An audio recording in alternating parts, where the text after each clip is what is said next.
Jordan, the best kept biblically significant secret, but a place where Christianity is purposely suppressed, yet richly thrives by the grace of God.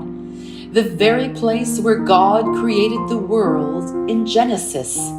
It was the end of the line for Moses, where Lot escaped Sodom and Gomorrah by the hand of God, where Abraham, Isaac, and Jacob were blessed by God, where Prophet Elijah was born, lived, and ascended into heaven via a fiery chariot, where St. John the Baptist breathed his last after baptizing and prophesying, where our Lord and Savior Jesus Christ himself was baptized, where early Christendom thrived with a plethora of Orthodox churches richly decorated with mosaic floors, which were intricately made with such care, fastidiousness, and diligence, creatively and splendidly in God's houses of worship.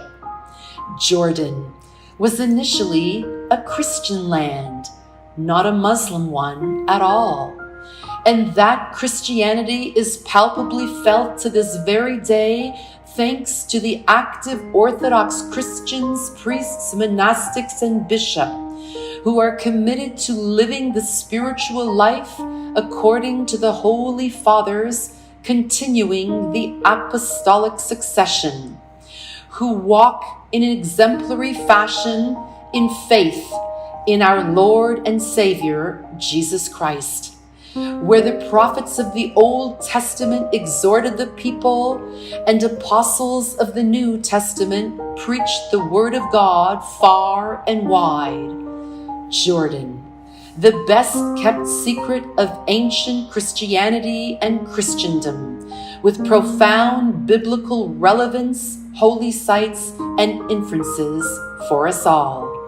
Welcome to Biblical Jordan, Orthodox Jordan, Christian Jordan.